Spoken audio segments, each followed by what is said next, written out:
Aujourd'hui, je te propose de regarder l'interview d'Éric de Pomerau. Alors, si tu ne le connais pas, Éric est un expert en coaching pour te redonner confiance et donc t'aider à atteindre tes objectifs. Il exerce ce métier depuis plus de 20 ans et fait donc partie des pionniers du coaching en développement personnel. Tu vas donc apprendre dans cette vidéo qui il est, quel est son parcours et quelles sont ses méthodes pour t'accompagner. Bonjour si tu ne me connais pas, si tu arrives totalement par hasard sur cette vidéo. Je me présente, je m'appelle Cédric Cornelou et je suis web marketeur pour les entrepreneurs timides, introvertis ou en manque de confiance. Je vais lancer le jingle, on va retrouver après l'interview d'Éric. Mais avant toute chose, je t'invite à liker cette vidéo, un petit pouce bleu en l'air. Ça fait pas de mal, c'est gratuit et puis tu connais l'algorithme de YouTube. Ça permet de mieux référencer cette vidéo, à la commenter si tu as des questions, des retours d'expérience, quelque chose à partager simplement pour me faire un petit coucou, n'hésite pas. Et si ce n'est pas encore fait, ce qui serait étonnant, je t'invite à t'abonner à cette chaîne et au moment de t'abonner, clique-y sur la cloche pour être au courant des prochaines publications qui y paraissent. Alors maintenant, je vais lancer le jingle, le jungle, et on me retrouve tout de suite après en compagnie d'Éric. C'est parti.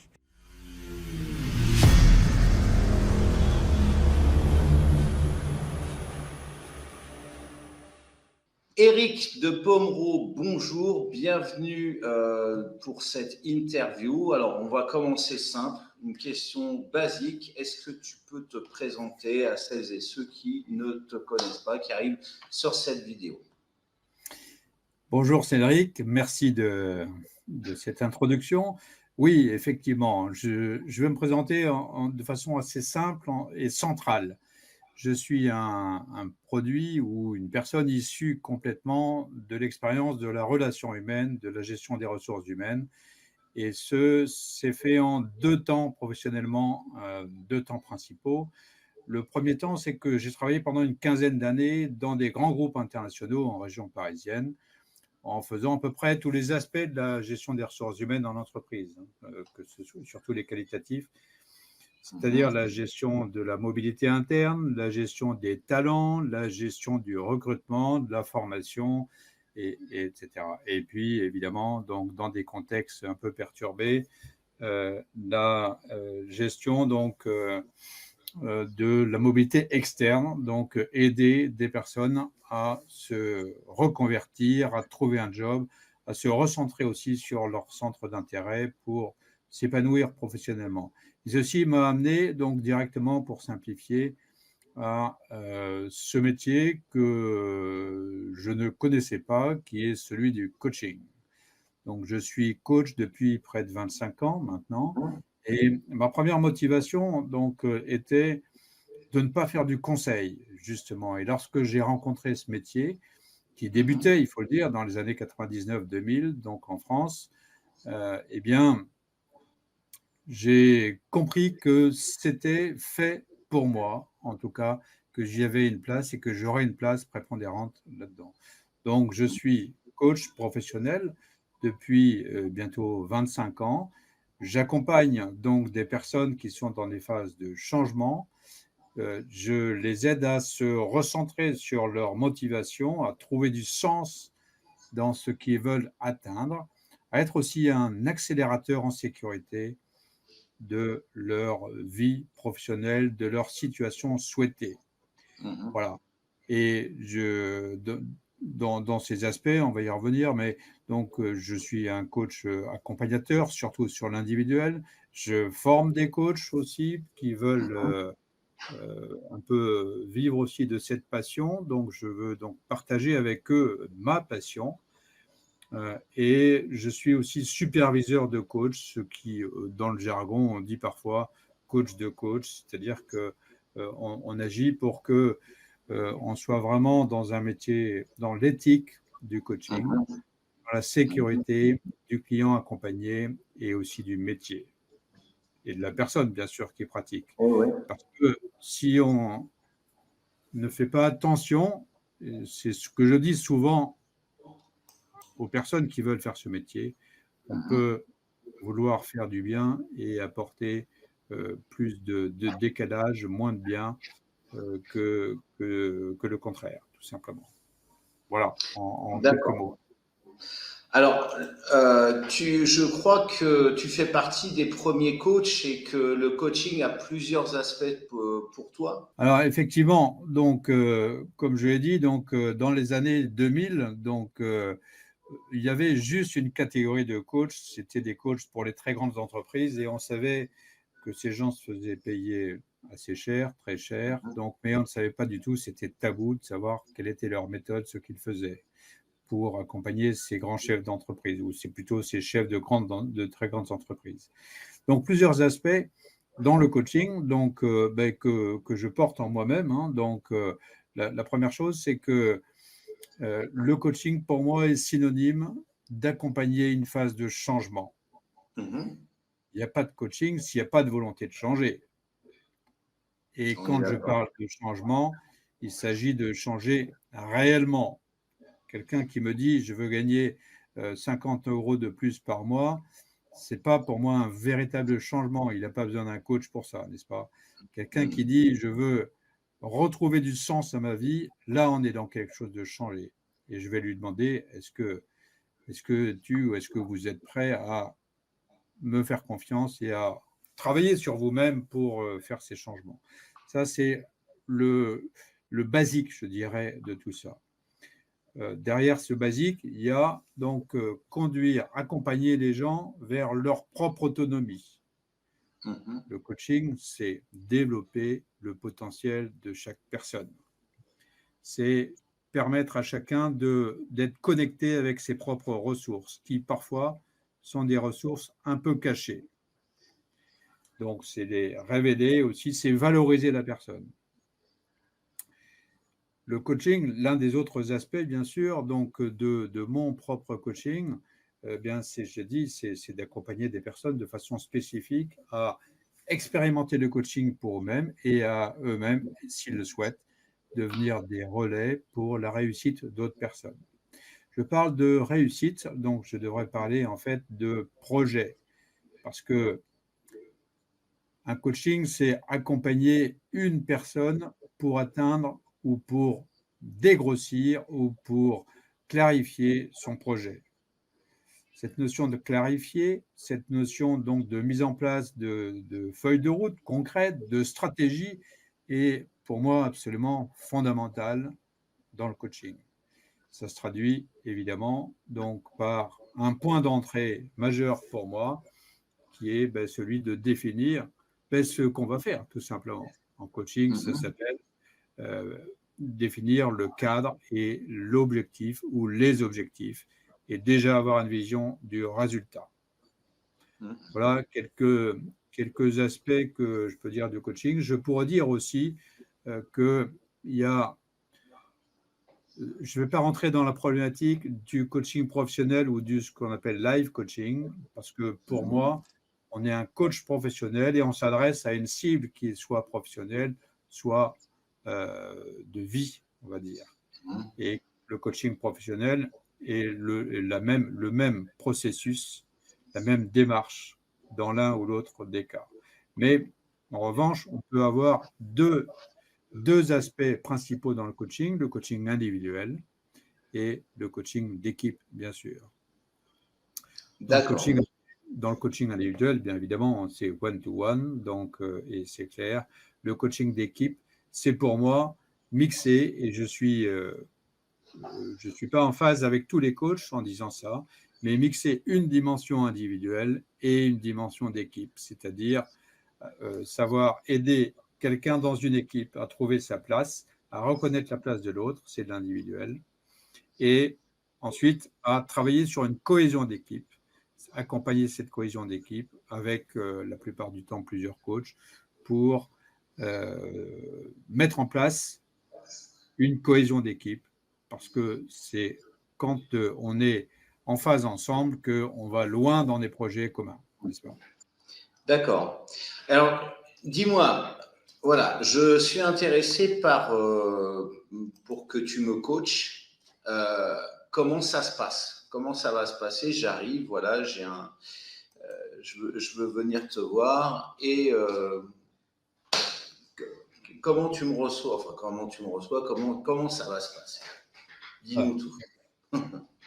Je vais tout vous dire. Donc, déjà, la première chose, c'est que ça se passe bien et ça se passe le mieux possible. Donc, si je dis ça, ce ne sont pas que des mots. Ça veut dire que le premier critère de réussite d'un coaching, c'est est-ce que la confiance passe entre nous? Est-ce que le feeling est bon? Si à l'issue de ce premier contact, ça ne fonctionne pas, et ça peut arriver, je ne maîtrise pas tous les aspects de la relation humaine, bien sûr, ça va être plus difficile, voire même il faudra mieux s'abstenir et je peux amener à être dirigé vers quelqu'un d'autre. Supposons dans le premier cas que ça se passe bien, ça veut dire quoi bien se passer? Ça veut dire que ma première démarche est bien évidemment de ne pas dire ok, je te vends mon offre de coaching, ça coûte tant et ça va durer tant de temps. Ça n'a pas de sens. La première chose, c'est faire connaissance. Faire connaissance rapidement. Quelle est ta situation? Qu'est-ce que tu veux obtenir comme situation? Donc, c'est donc une mise en sécurité de la personne. D'accord?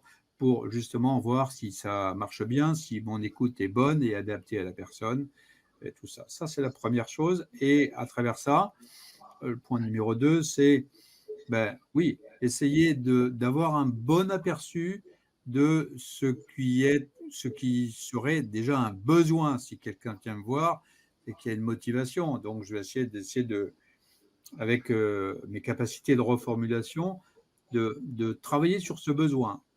Sur ce besoin, c'est un besoin. Est-ce que moi, je suis la réponse, la solution? Je ne sais pas. Et je ne peux pas savoir à ce niveau-là. J'ai besoin de savoir si ce besoin peut se transformer en demande. Okay. Finalement, ça serait quoi ta demande? Tu veux atteindre quoi? Donc, c'est ça qui serait une demande. Et là, il y a une troisième phase qui est importante. Et en général, je la mets dans un deuxième rendez-vous. Donc, ce deuxième rendez-vous qui est toujours un rendez-vous avant le contrat de coaching.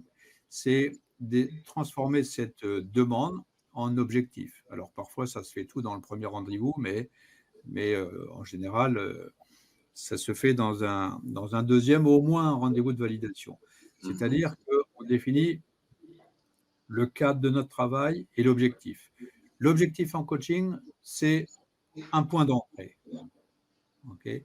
Et pour moi, ça veut dire 3 choses très précises. Le premier, c'est l'objectif général. Exemple, je veux mettre en place le projet que j'ai en tête depuis longtemps et voilà, j'ai besoin d'être accompagné là-dedans. Donc, je ne sais pas trop où je vais. Okay. C'est ce qu'on va appeler un objectif général où je veux changer radicalement mon orientation professionnelle, ou je veux changer de vie. Bon, voilà, ce sont des objectifs dits généraux, mais ce n'est pas très concret, tout ça. Donc, derrière ça, on va travailler sur ce que j'appelle des objectifs spécifiques. Le coach aide la personne à travailler, je l'ai dit tout à l'heure, sur ses propres ressources, à se connecter avec elle-même. Ça veut dire, qu'est-ce qui, aujourd'hui, pourrait t'empêcher d'atteindre cet objectif? Qu'est-ce que tu dois changer en toi pour atteindre cet objectif? À quelles ressources internes, peut-être, tu voudrais faire appel?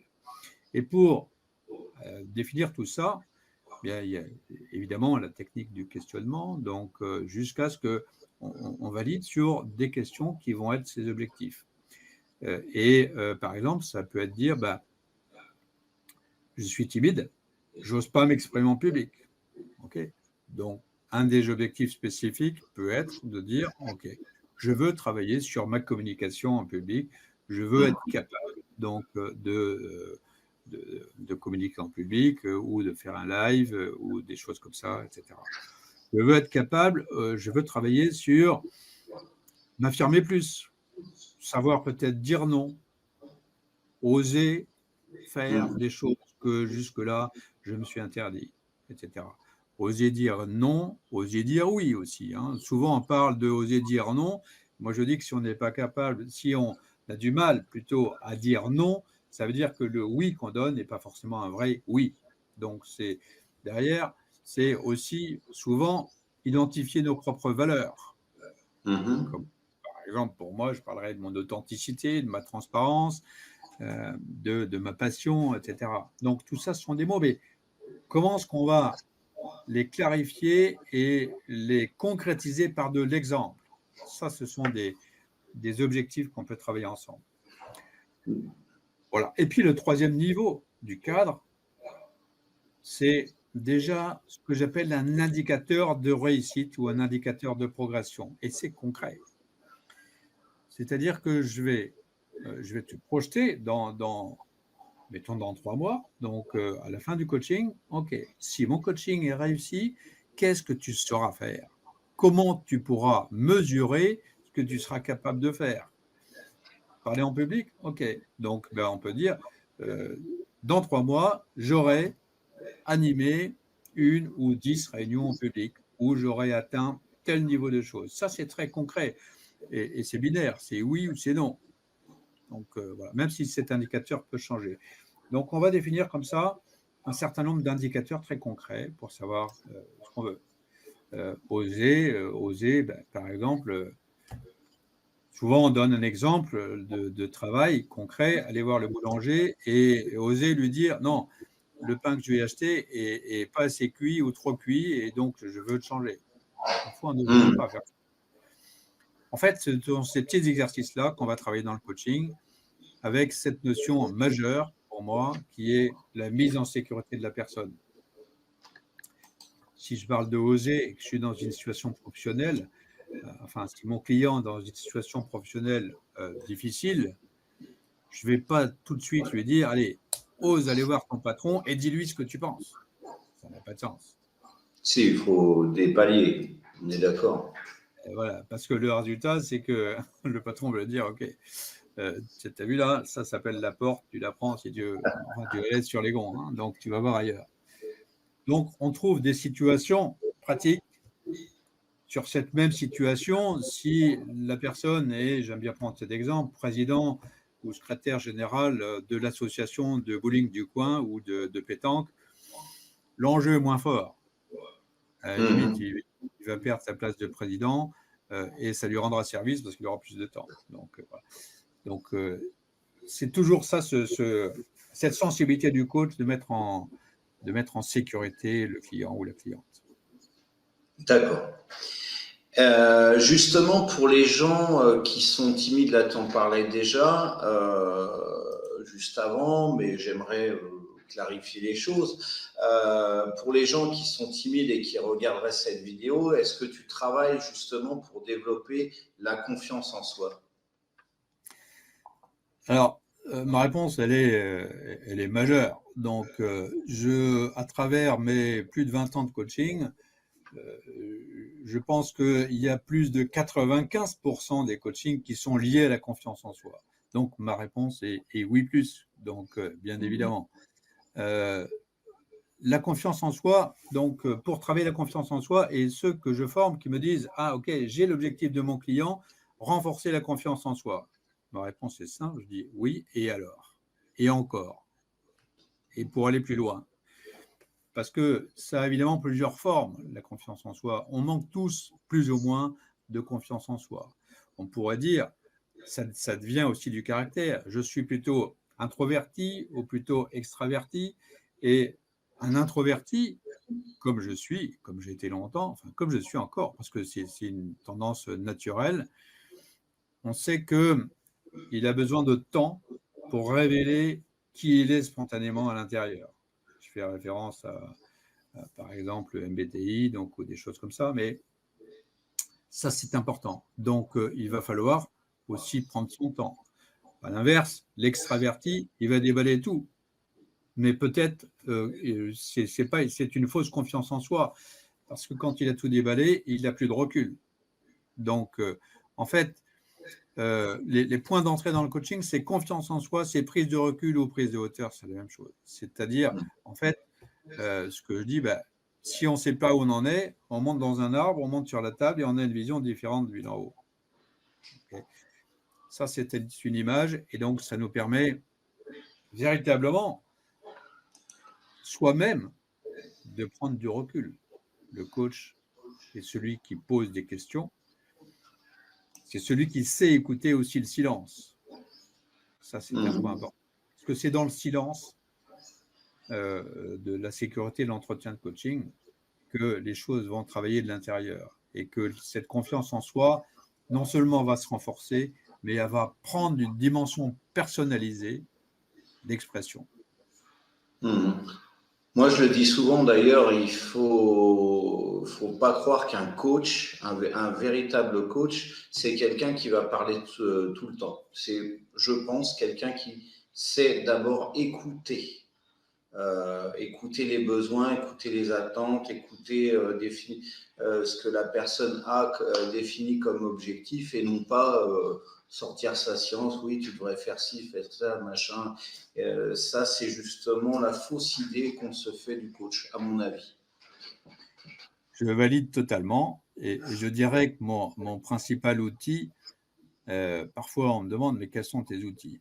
Moi, je dis, mon principal outil, c'est simple, hein, donc c'est celui-là. Ça s'appelle la feuille blanche. Ça s'appelle la feuille blanche parce que à chaque cas de coaching, c'est une nouvelle histoire qui commence. Et alors, bien sûr, j'ai des techniques, j'ai un certain nombre de bouquins qui sont derrière moi, donc j'ai des vidéos que j'ai entendues, enfin j'ai de l'acquis donc là-dessus. Mais c'est souvent ce qui est important, c'est de pouvoir justement laisser la place à l'autre. Donc, le coach doit, par son questionnement, laisser de l'espace pour que chacun puisse se développer, tout simplement. D'accord. Alors maintenant, je vais te poser une question de cas concret. Voilà, je suis quelqu'un en manque de confiance et j'évolue dans un environnement professionnel qui me plaît pas. J'ai mon chef de service qui m'ennuie, le collègue qui fait n'importe quoi, je dois rattraper ses erreurs, etc. Et je suis vraiment pas fait pour ce métier. Je le sens au plus profond de moi-même. Alors, quels seraient, selon toi, les grands conseils, sur dans les grandes lignes, que tu aurais à donner pour que cette personne-là que je suis atteigne ses objectifs? Déjà, le premier conseil, quand je parle de conseil, je suis évidemment en dehors de ma casquette de coach, puisque le coach ne donne pas de coaching ou de conseils, ou le moins possible en tout cas. En revanche, donc, si je n'étais pas coach et que je donnais ce conseil à cette personne, je dirais, évidemment, on va avoir un coach. Donc, et si possible, j'en connais un très bien et souvent, il se fait interviewer par un bon intervieweur, n'est-ce pas? OK.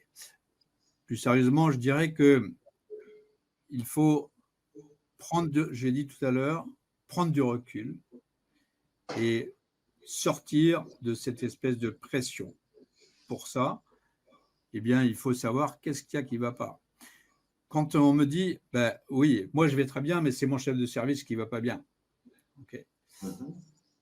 Ça, c'est de la théorie. Donc, moi, en coaching, je ne peux pas intervenir sur le chef de service. Je peux intervenir sur pourquoi la communication ne fonctionne pas bien entre vous. Donc, ou pourquoi l'environnement dans lequel tu évolues n'est pas bon.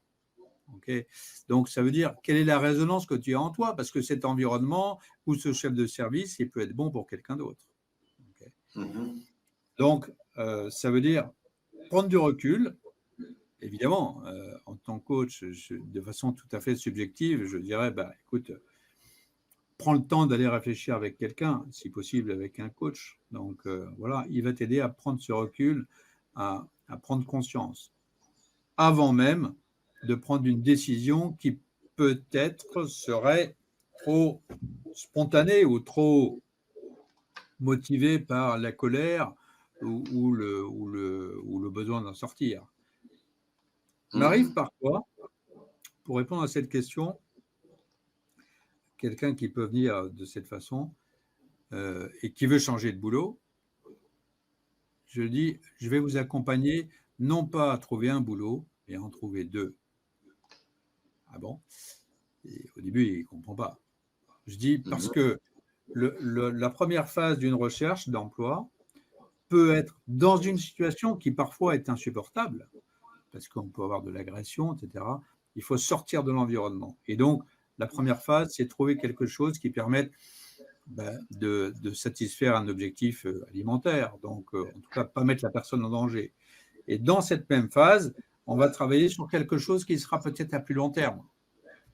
Peut-être que ce n'est pas l'environnement qui est touché, mais c'est le métier lui-même, ou c'est l'environnement plus large de l'entreprise. Certaines personnes, notamment, je m'intéresse beaucoup aux personnes qui ont plus de 50 ans, donc qui sont dans une approche où la partie recherche de sens a plus de poids que lorsqu'on a 20 ou 30 ans. Donc voilà. Eh bien, il faut savoir que c'est très difficile de trouver un job salarié. Donc, quand on est sur cette tranche d'âge-là. Donc, il faut d'abord raisonner sur la sécurité. Et ensuite, se mettre à son compte, c'est souvent attrayant et difficile. Toi et moi, on le sait. Donc, voilà, il y a parfois des difficultés. Donc, il faut pouvoir prendre ce recul et mesurer un petit peu le pour, le contre, l'envie, le risque, l'opportunité, etc., etc. Tout ça, c'est un travail qu'on fait en même temps.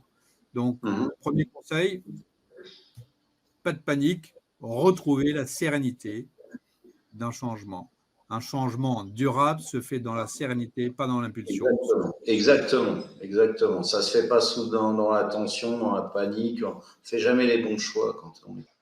C'est amusant parce que, en fait, l'une des méthodes donc, que je travaille ou que je peux proposer ou utiliser, justement, c'est cette théorie des cycles. Hein, donc, qui est derrière, il y a un nom, hein, c'est pas moi qui l'ai inventé, c'est Monsieur Hudson. Donc, derrière tout ça, on dit qu'il y a un peu comme les 4 saisons, 4 cycles. Donc, et ça, on peut squeezer des cycles ou des étapes, mais en tout cas, c'est la même chose. Donc, il y a des périodes où tout ne réussit, des personnes où rien ne réussit, et des personnes où on a besoin de se retrouver sur soi, et des périodes où on a besoin d'être aussi en recul pour pouvoir préparer une stratégie de changement de sortie, quelque part.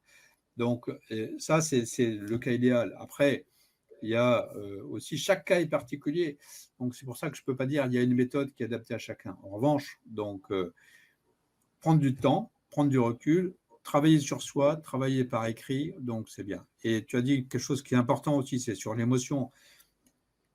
Chaque fois, chaque séance, je dirais, donc, se termine pour moi par une séance, pas forcément émotion, mais ressenti. Qu'est-ce que tu retiens de cette séance ou qu'est-ce que tu ressens surtout de cette séance? Et ça permet d'ancrer à l'intérieur de soi un début de phase de changement, mais surtout un début de ressenti. Parce que quand on fait appel à du conseil, on dit bien que les conseilleurs ne sont pas les payeurs, n'est-ce pas? Donc, j'ai fait un post là-dessus, donc sur LinkedIn. Donc, mais en fait, le vrai conseiller, ça doit être soi-même. Donc, on peut prendre avis, mais le décideur, donc, c'est soi-même. Donc, voilà. Si le conseil veut décider à sa place, c'est pas bon. Le coach, lui, va sensibiliser au risque, sensibiliser à l'opportunité, sensibiliser aussi au ressenti interne de sa personne pour qu'elle puisse assumer son choix de façon durable. Le mot durable, pour moi, est fondamental en coaching. Ce n'est pas un changement, poum, on se coupe et boum, ça y est, je change. On ne change pas de voiture. Donc, on aboutit sur une phase de changement majeur. Très bien. Très bien. Alors, on va maintenant, l'interview va bientôt se terminer. Tu me parlais justement lors de la préparation de cette interview, pour changer de sujet, on va parler un peu plus de toi maintenant, que tu cherchais un local, un endroit où justement tu souhaiterais former les gens en présentiel. Est-ce que tu peux nous parler de ce projet? Oui, alors justement, je vais parler de phase, donc souvent liée à l'âge. Moi, je suis dans une phase un peu plus même que 50 ans, puisque j'ai 65 ans, et donc ce qui donne sens à, on va dire, la fin de ma carrière, c'est quelque chose qui puisse me permettre de transmettre, qui puisse me permettre de ressentir aussi, et aussi moi-même de prendre du recul. Donc, le projet que j'ai, eh ben, il va réunir tout ça dans un lieu grand, donc physique, qui se trouve dans le Gers. Donc, dans le Gers, parce que j'aime bien cette région. Il y a des régions où on mange plus mal en France, même si on mange souvent très bien en France. Donc, c'est aussi… Dans le Gers, on est gâtés. Hein. Voilà, c'est l'art de bien vivre et c'est important pour le ressenti, c'est important pour mon projet qui, quelque part, pourrait être réuni avec quelques airs. Donc, j'aime bien jouer sur les mots. Il y a l'air du temps, donc il y a l'air, accent grave et RE, hein, donc les différentes phases. Il y a aussi les 3 R que je voudrais mettre derrière ce projet qui sont R comme rencontre, un lieu où on puisse se rencontrer, c'est-à-dire qu'il faut qu'on ait de la place, qu'on ait une capacité d'accueil résidentiel, c'est-à-dire concrètement, je suis sur un lieu qui a plus de 10 chambres, donc plus de 15 chambres même, donc voilà, dans lequel les gens pourront venir se ressourcer, c'est le deuxième R, se ressourcer, ça va un peu comme la retraite aussi, donc tout simplement prendre le temps, le recul dont j'ai parlé tout à l'heure. Et puis le troisième R, bien, ça touche plus la formation, c'est le renforcement des compétences, renforcement du savoir-être, savoir-vivre aussi, et donc donner la possibilité à d'autres que moi, donc de bénéficier d'un lieu qui a une âme, dans lequel on peut se sentir bien, dans lequel il y a un accueil professionnel et on peut exercer des stages comme d'autres spécialités que les miennes, comme le yoga, comme la sophrologie, comme l'art-thérapie, enfin des choses sur lesquelles je suis moins spécialiste, mais qui nécessitent l'esprit humain, l'ouverture, la transparence, l'authenticité. Voilà. Et puis ce lieu me permettra de prendre mon recul personnel, d'aller aussi sur mes autres projets personnels, comme celui de mettre à jour et de finaliser un livre qui est en cours déjà depuis plusieurs années. Donc voilà. Et puis aussi, je le dis, de transmettre, parce que sur ce lieu, je vais pouvoir accueillir mes propres stages, mes propres partenaires et construire avec eux, transmettre un peu, donc progressivement, ce que j'aurai à transmettre tout simplement et qu'ils veulent prendre. C'est du résidentiel parce que quand on est en résidentiel, eh bien, il y a des impacts qu'on n'a pas quand on fait que louer une salle à la journée. Ouais, Donc ouais. déjà, on a les repas. Donc le repas, sans forcément prétendre être un grand gastronome, donc c'est un moment de convivialité. C'est important pour s'exprimer. On a aussi les soirées. Donc les soirées, c'est l'occasion de partager entre les participants des ateliers ou autres. Et ça, ce ne sont que des options, parce que ça peut être aussi le lieu où on vient juste à la journée, tout simplement. Mais si on vient de loin, on peut, plutôt que de partir à 16 heures prendre un train, donc eh bien, on reste le soir jusqu'à la journée complète et on part le lendemain matin. Donc, en fait, c'est un état d'esprit donc, qui Oui, est tout important, à fait. tout J'allais le simplement. dire. Et sur ce lieu-là aussi, je voudrais y mettre une dimension plus sociale, d'ouverture, de gouvernance partagée, donc en créant une association, c'est-à-dire un tiers-lieu qui puisse me permettre aussi d'être intégré, impliqué dans une dimension territoriale, rurale, donc parce que là aussi, on va retrouver du sens, on dit bien le bon sens paysan, eh bien, il y a un petit peu quelque chose de ça derrière cet aspect rural. Voilà. En tout cas, ça donne envie. Rien que là, comme ça, quand tu m'en parlais déjà la dernière fois, et puis là, durant cette vidéo, ça donne envie d'y aller. Il faut signaler que donc tu as un site internet qui s'appelle caplarge.com, c'est ça? Tout à Donc, fait. je mettrai le lien, bien sûr, dans la description, le lien de ton profil Facebook pour celles et ceux qui veulent te contacter pour en savoir plus. En tout cas, bah, je te remercie beaucoup pour m'avoir accordé, et puis à l'ensemble de la communauté d'en avoir fait profiter tout ce temps, enfin cette discussion, plus qu'une interview, que cette discussion forte, intéressante. Bah, pour conclure, bah, je te laisse le mot de la fin, si tu as quelque chose à rajouter. Je dirais des choses simples et fortes à la fois pour moi, donc qui me portent depuis le début de cette carrière. Le coach est un accélérateur du changement.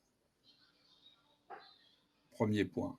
Et deuxième point, un slogan aussi que j'ai porté longtemps, que je n'ai plus directement sur mon site, mais que je peux redire. L'impossible est ce possible de demain. Et ça, c'est possible, évidemment, pour chacun. C'est mon objectif de révéler ça aux personnes qui viennent me faire confiance. Je te remercie. C'est moi qui te remercie.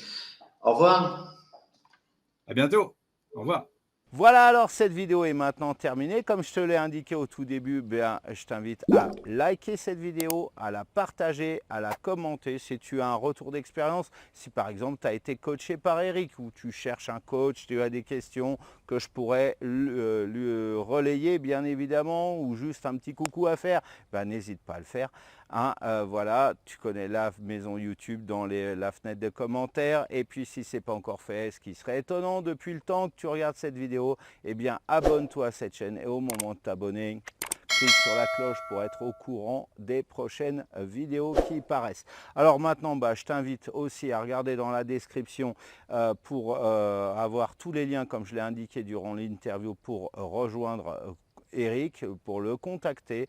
Hein, donc tu regardes dans la description, les premiers liens que tu vas trouver sont dédiés au site internet d'Eric et puis aux différents moyens pour le contacter. Donc, et en attendant de se revoir, je te souhaite de passer une excellente journée ou fin de journée et je te fais des bisous.